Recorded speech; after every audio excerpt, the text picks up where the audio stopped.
please join me in welcoming His Excellency, Honorable Paul Mashatile, the President of the Republic of South Africa, to address you, Your Excellency. Thank you very much.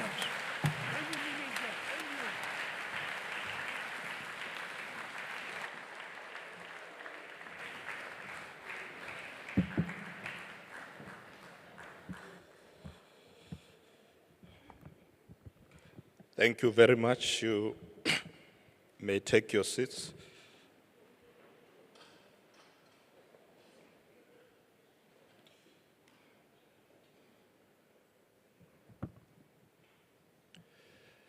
Thank you very much, Minister Hlabisa, for that introduction. Let me recognize in our midst SALGA President, Councillor Peggy Stofile. Let me recognize SALGA Executive Deputy Presidents, Councillor Flora Mabuya Boltman, Councillor Kola Pagati, and Councillor Shantia Limbeck. Members of the National Executive Committee of SALGA here present, Minister Stellan Dabeni, our Minister of Small Business Development, and other ministers, if they are here, that I've not seen. Deputy Minister of Kokta, Dixon Masemula, the host mayor, Umpati Wetolopa, our executive mayor of the city of eThekwini, Councillor Cyril Kaba. Let me also recognize the chairperson of the Public Service Commission, Professor Samadota Figeni, Secretary General of SAMU, Comrade Tumisani Makakula, Secretary General of IMATU, Mr. Johan Kuhn, leadership of all organized labor here present, business representatives who are with us, all executive mayors from all other cities who may be here with us, speakers, councillors, distinguished guests, sponsors and exhibitors, and all delegates to this National Members' Assembly. Ladies and gentlemen, Sanbonani, Abshe, Dumelang, Molwe, good morning. Or is it afternoon? It's almost getting to the afternoon.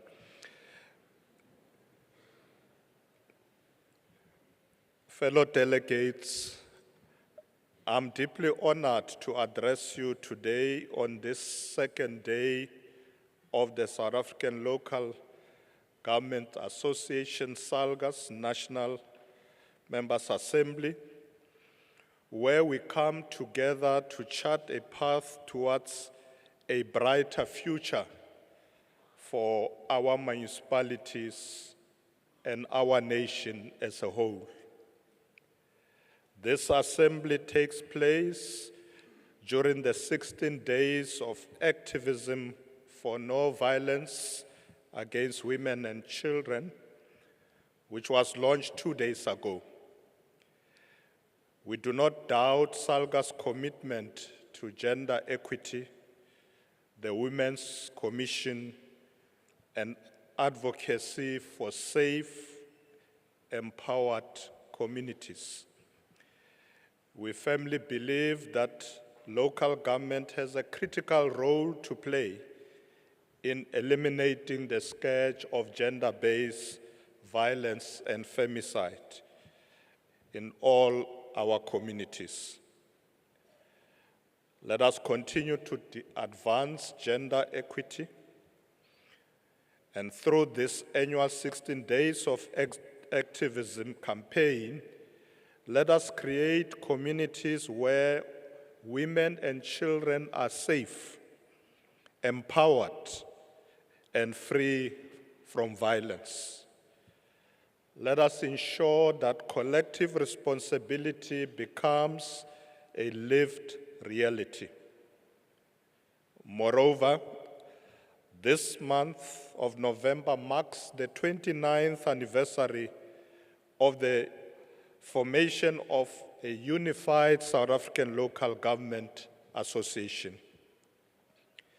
As you may be well aware, SALGA's story began in 1996 at the historic National Summit of Organized Local Government here in eThekwini in Durban. From those early days, SALGA has grown into the unified voice of South Africa's 257 municipalities.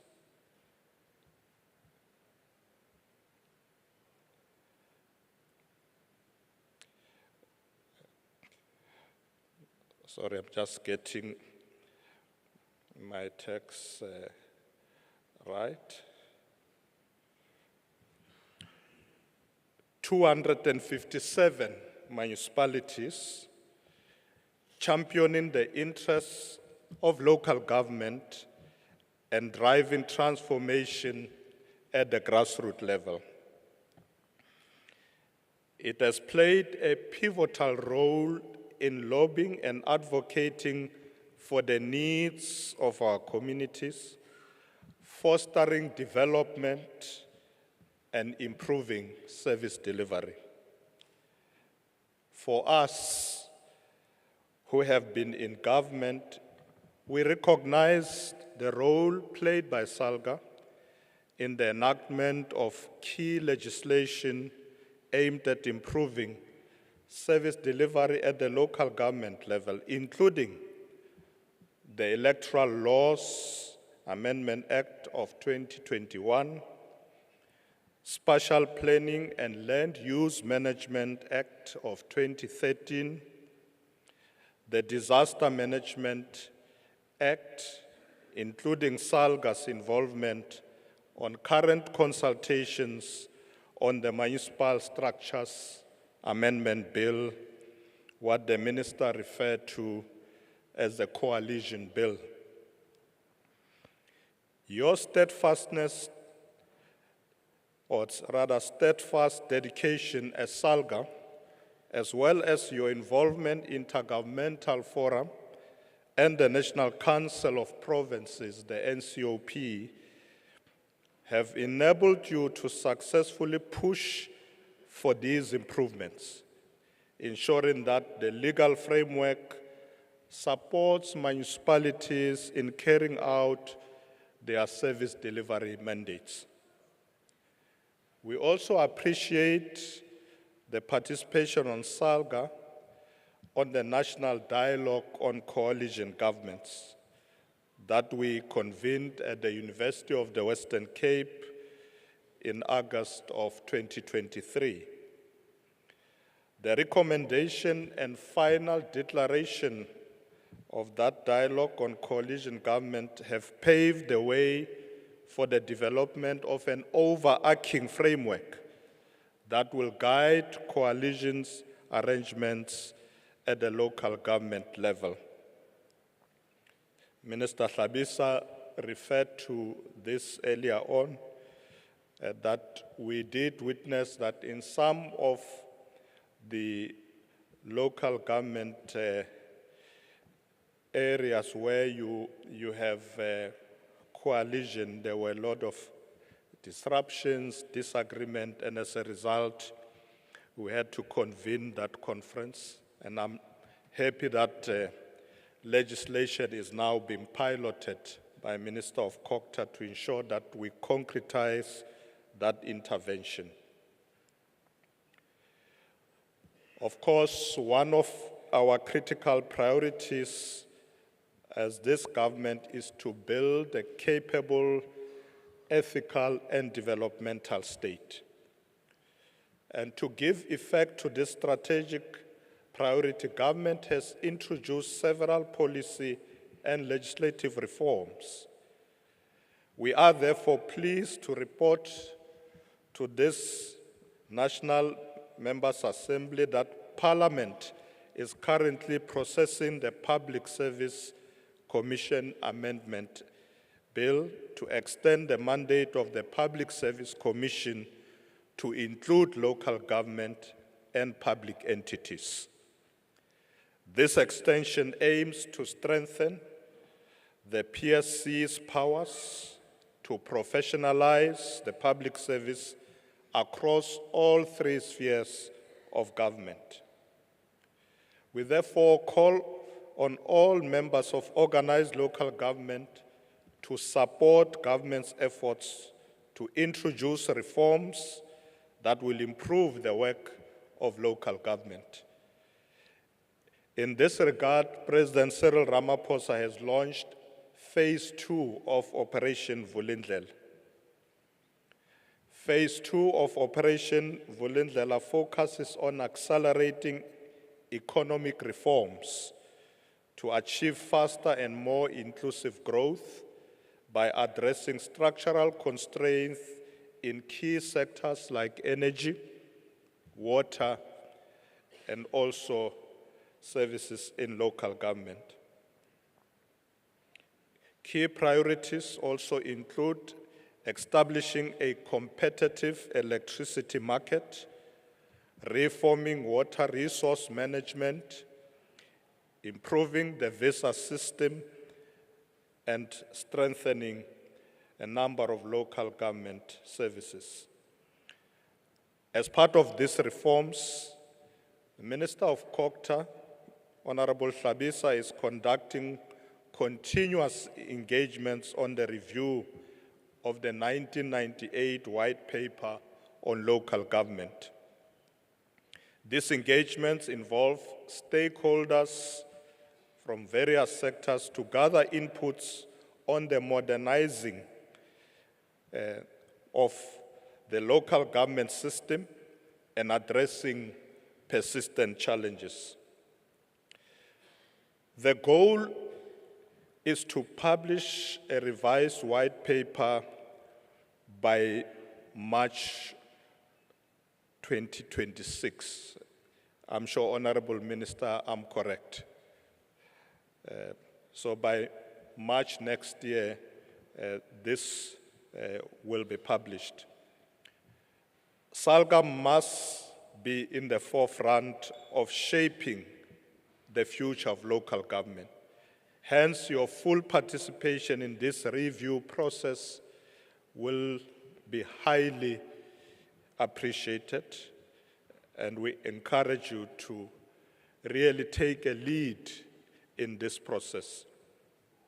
We are therefore pleased that this National Members' Assembly presents a platform for members to advance their policy proposals that will take our local government forward.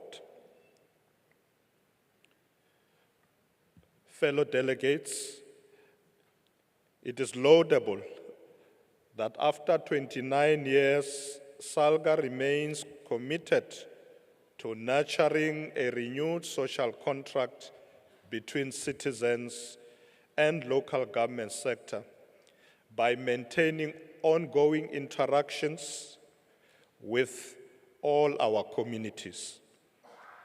It is important that you continue to fulfill this tremendous duty of bridging the gap between the citizens and local government. This administration continues to view you as a crucial and relevant component in formulating policies aimed at enhancing service delivery at local government level, which serves as a coalface of service delivery. I must emphasize that local government represent the front line of service delivery, affecting the daily lives of our citizens.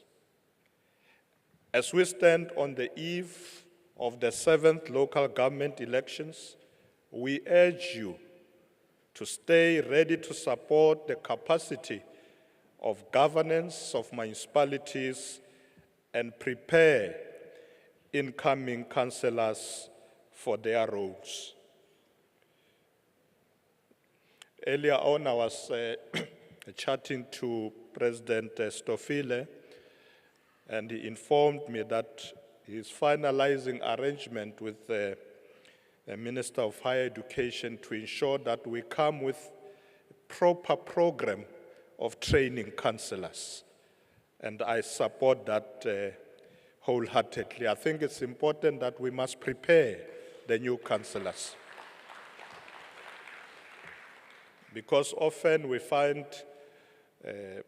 this talk that councillors are not capable, they are not fit for purpose, but we must train them. Nobody is born a councillor.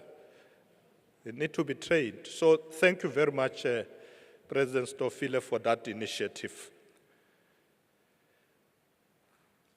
Fellow delegates, most importantly, you must advocate for political parties to elect candidates who are ethical, principled, and competent to improve service delivery and build public trust between South Africans and municipalities. Considering the current political landscape, there is a need to prepare frameworks and offer support tailored to addressing governance challenges. This includes effectively managing coalition governments and tackling issues related to political stability. And that bill that Minister Hlabisa is pioneering will assist us in this regard. Distinguished delegates, this year's theme, empowering municipalities to drive South Africa's growth agenda through economic resilience and sustainable service delivery, encapsulate the central role that local government play in shaping the economic and social landscape of our country. The theme speaks to the critical role of municipalities in steering our nation towards a robust economic future amidst the complexities of local governance. It calls on us to leverage our unique mandates to address the pressing challenges of economic stagnation, urbanization pressures, climate change, infrastructure backlogs, and of course, capacity constraints. It invites all of government and all of society to collaborate in reshaping economic resilience and sustainability at the municipal level. Our municipalities are the bedrock of our communities, and it is through their diligence, innovation, and dedication that we can achieve sustainable development and prosperity for all. It is imperative that we continue to work together, to collaborate and innovate, to ensure that our municipalities are equipped to meet the needs of our communities and sustain and drive sustainable development across the country. We must prioritize economic resilience, invest in infrastructure and services, and embrace new technologies and approaches to service delivery. By doing so, we can create an environment where businesses thrive, where communities prosper, and each individual has the opportunity to realize their full potential. As I've stated, we all agree that local government is the sphere of government that is closest to the people. It is through municipalities that democracy connects with daily life. Through the provision of water, energy, sanitation, roads, and public order, amongst other things. Functional municipalities are the entry point to the state's legitimacy. They are the engines of development, the custodians of service delivery, and the guardians of public trust. In this regard, SALGA's journey over these past 29 years has been marked by achievements that inspire both pride and confidence. From 13 clean audits to global leadership, from capacity building to advocacy, SALGA has persistently shaped effective, accountable, and future-ready local government. As we look ahead, we must acknowledge that the next 3 decades will require bold reforms. These are reforms that will forever alter the course of local government and set us on an upward trajectory of urgent and sustainable delivery. Ladies and gentlemen, it is my hope that this National Members' Assembly will not shy away from boldly envisioning the next phase of local government as we close this seminal chapter in the history of democratic local government. The presidency of this 7th administration of government reaffirms its support for a consultative, unified reform roadmap. We must ensure that all reforms, including those from Operation Vulindlela, are integrated in the white paper review outcomes. Compatriots, I am pleased to note that based on the discussion held during the first day of this assembly, everyone concurs that municipalities should function as catalysts for local government development. And I'm happy, Mafaku, for the presentation you gave this morning on how we should support municipalities in terms of local economic development. From now on, it must be clear that yourself, Minister Tlhabisa, and Deputy Minister Masemul are now part of the family of SALGA.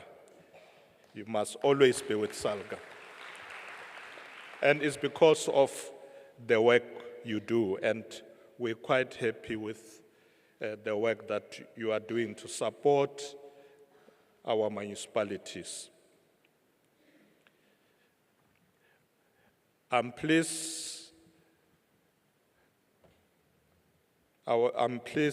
honorable delegates, to note that also based on the discussion of the first day of the assembly, you also dealt with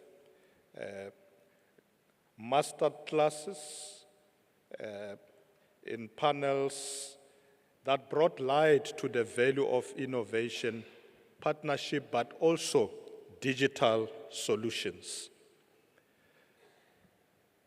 Please continue to invest in township economies, foster partnerships with the private sector, empower local SMEs, and expand renewable energy projects. The SALGA Products Catalog and Digital Transformation Initiative showcased at this assembly are examples of the practical solutions we need to drive economic resilience. If we are to effectively drive economic resilience, we should support local economic development, amongst others, through skills development, policy enhancement, disaster risk management, and infrastructure modernization. Key actions include implementing reskilling initiative, crafting industry transition policies, fostering public-private partnerships, investing in early warning systems, and updating infrastructure to address challenges like climate change. Furthermore, to improve effective governance and financial resilience, SALGA should prioritize strengthening fiscal management and also intergovernmental relations, building municipal capacity and accountability, and instituting reforms aimed at ensuring financial sustainability and preventing corruption. It has been proven time and again that good governance, financial sustainability, and ethical leadership are the bedrock of effective local government. The Auditor General's insights and SALGA's record of clean audits remind us of the importance of compliance, transparency, and accountability. Nevertheless, we must also confront the challenges of unfunded budgets, poor revenue management, and the need for stronger consequence management. If local government is indeed where the rubber hits the tar, then we must advocate for a more equitable fiscal dispensation. I was explaining to President Stofile earlier on, and we're discussing with Minister Hlabisa, that the current dispensation was adopted at the time when the theory was very strong that municipalities have their own revenue. So when the Minister of Finance distribute equitable share of revenue, they say, well, the municipalities will collect their own. But we know that the reality is different. And therefore, we need to review that. Because I'm sure many of you will agree with me that there are many municipalities that don't have a tax base. There's no industry. And what is even worse, you find a situation where industry and households are not paying for services. So during this review process, this is one of the issues that we have to deal with. And I agree with those who argue that local government must receive a fair share of national revenue.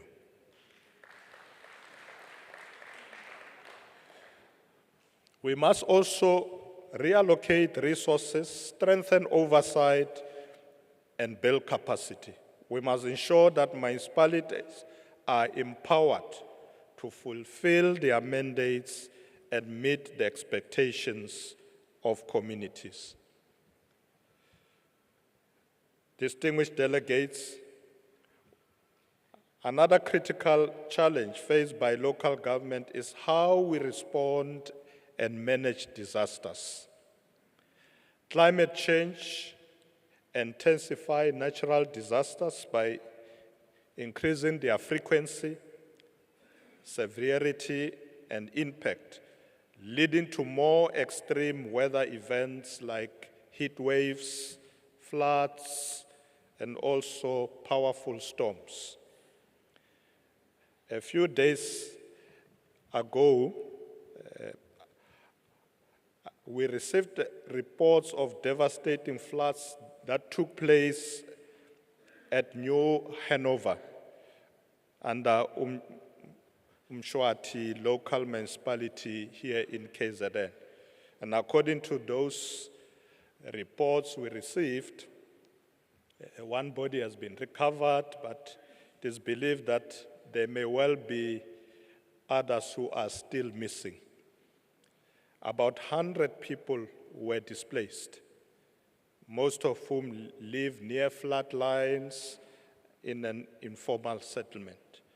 So this is a big challenge that we are facing.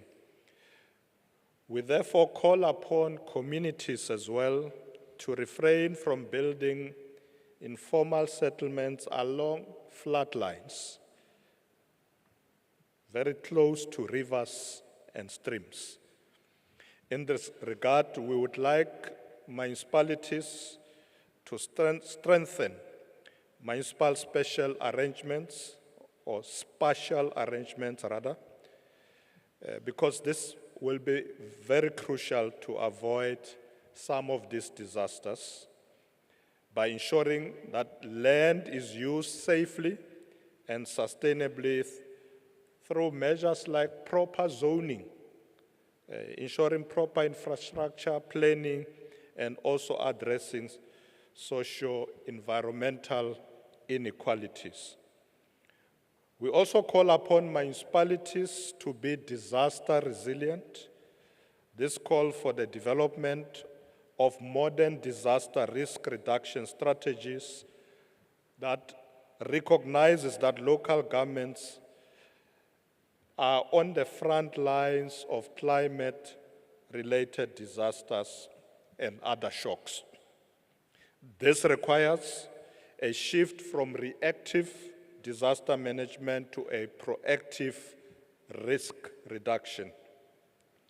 That is why we have included the issue of strengthening disaster resilience and response as part of the overarching priorities of the G20.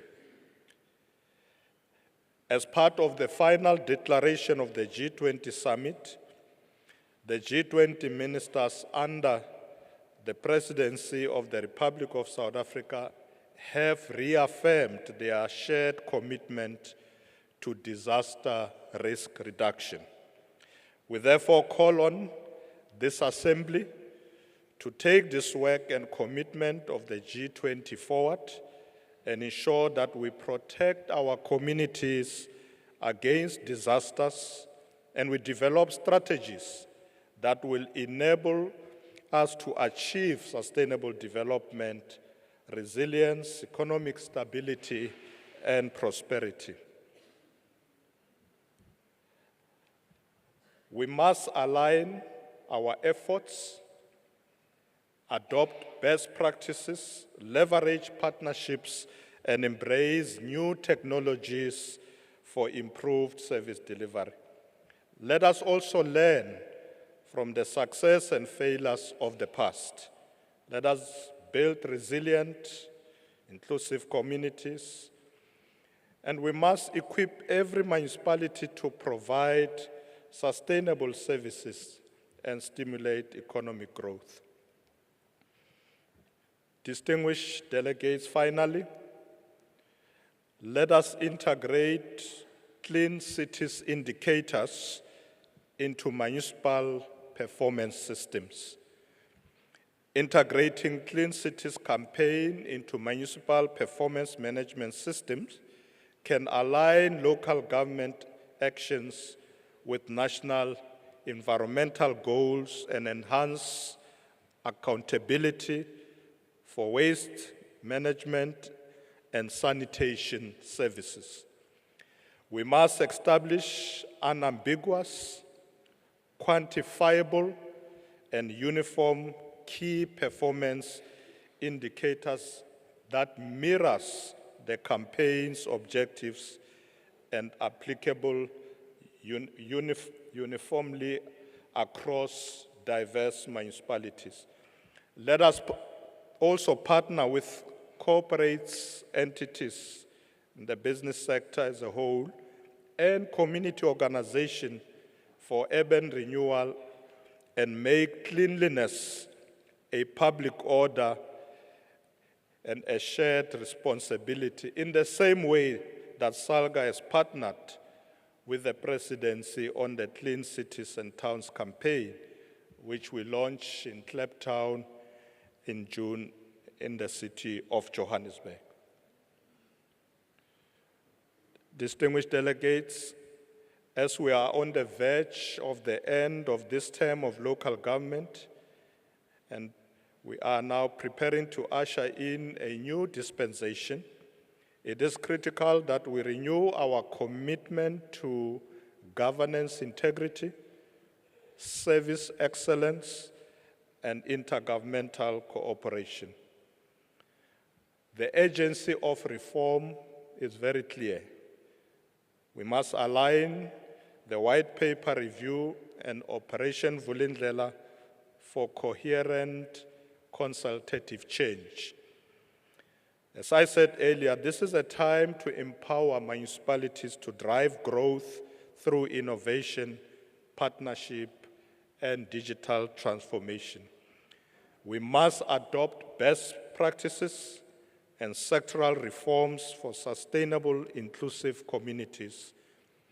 We must link environmental stewardship with economic empowerment, as well as advance gender equity and activism for safe, empowered communities. I wish to express my gratitude to all of you for your unwavering commitment to advancing the cause of local government, but more importantly, serving our communities with passion and dedication.